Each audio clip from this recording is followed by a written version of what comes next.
Assalamualaikum warahmatullahi wabarakatuh. Selamat berjumpa kembali dalam jaringan anak-anak kelas 12 IPS yang Bu Eni banggakan. Dalam video pembelajaran kali ini, Bu Eni akan menjelaskan mengenai bab baru, yaitu bab mengenai kaidah pencacahan. Nah, untuk kaidah pencacahan ini ada 3 sub yang akan kalian pelajari, antara lain yaitu yang pertama metode aturan pengisian tempat, kemudian metode permutasi, lalu terakhir metode kombinasi. Baik, sekarang ke sub yang pertama yaitu aturan pengisian tempat ya. Langsung kepada contoh soal. Di sini Bu Eni mencontohkan seorang anak yang bernama Aldi memiliki 3 kaos dengan warna putih, merah, dan biru, dan dia juga memiliki 2 celana panjang yang berwarna hitam dan coklat. Nah, pertanyaannya, berapa banyak cara kemungkinan Aldi dapat menggunakan kaos dan celana panjang? Oke, langsung dijawab ya. Ini Bu Eni menggunakan diagram pohon untuk menjawabnya.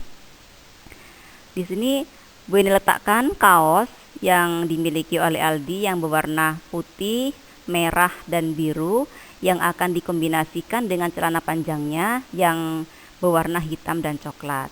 Nah, yang pertama ini kaos putihnya dulu kita kombinasikan dengan celana hitam. Bisa juga kaos putih kita kombinasikan dengan celana coklat. Bisa juga untuk kaos yang merah dikombinasikan dengan celana hitam, atau celana merah dikombinasikan dengan celana coklat.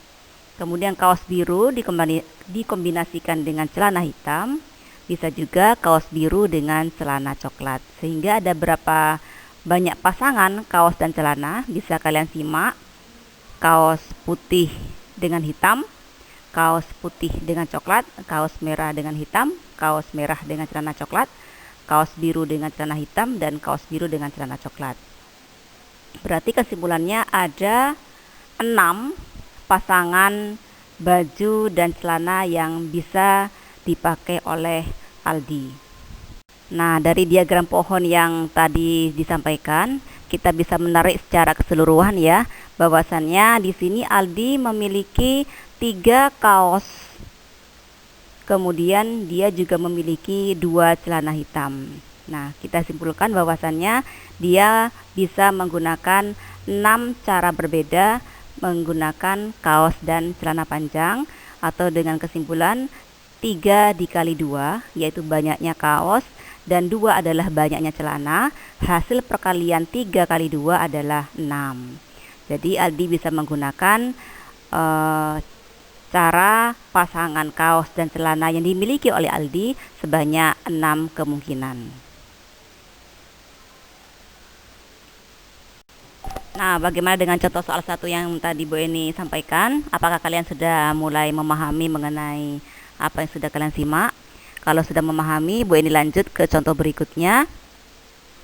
Di sini mengenai pemilihan ketua OSIS, kemudian sekretaris dan bendahara. Ini soalnya ya, berapa banyak cara atau metode untuk memilih 3 kepengurusan OSIS yang terdiri dari ketua, sekretaris, serta bendahara, di mana ada 8 siswa sebagai kandidat. Nah, penyelesaiannya monggo disimak. Karena ada 3 kepengurusan OSIS, berarti kita membutuhkan 3 kolom. Kita letakkan berjajar kolomnya ya, untuk diisi sebagai ketua, kemudian selanjutnya sekretaris, terakhir adalah bendahara. Nah, untuk mengisi kolom pertama yaitu ketua, bahwasannya kalau dalam pemilihan kan ketua dulu yang dipilih ya. Nah, ada berapa banyak siswa yang berhak menjadi ketua? Tentunya ada 8 orang yang semuanya berhak menjadi ketua. Kemudian setelah 1 orang menjabat sebagai ketua, dari 8 orang itu kan berkurang 1, sehingga menjadi 7. Jadi untuk pemilihan sebagai sekretaris, berarti ada 7 anak yang berhak dipilih sebagai sekretaris. Kemudian 1 orang sekretaris sudah menjabat, kan berkurang 1 lagi dari populasi yang tadi, berkurang satu lagi karena satu orang sudah menjadi ketua, satu orang lagi sudah menjadi sekretaris, berarti ada 6 orang yang berhak menjadi bendahara. Nah, dari ilustrasi yang Bu ini sampaikan tadi, nah di sini Bu ini bisa mengisi kolomnya yang berhak menjadi ketua sebanyak 8 orang siswa, satu orang menjabat berkurang satu, jadi yang berhak menjabat sebagai sekretaris ada 7 orang siswa.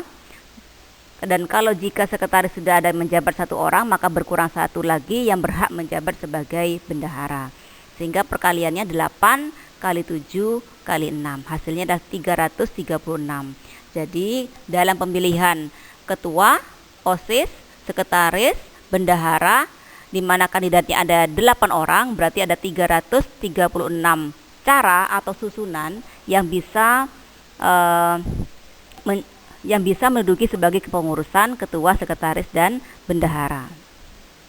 Nah, berikutnya anak-anak, setelah kalian memahami dua contoh soal yang Bu ini berikan tadi, ini berikutnya mengenai notasi baru, yaitu notasi faktorial yang dinotasikan dengan tanda seru. Di sini teoremanya ya, jika ada n faktorial, maka penjabarannya adalah n dikali dengan n dikurangi 1 dikali dengan n dikurangi 2 dikali dan seterusnya sampai dikali dengan bilangan asli yang paling kecil, yaitu dikali dengan 1.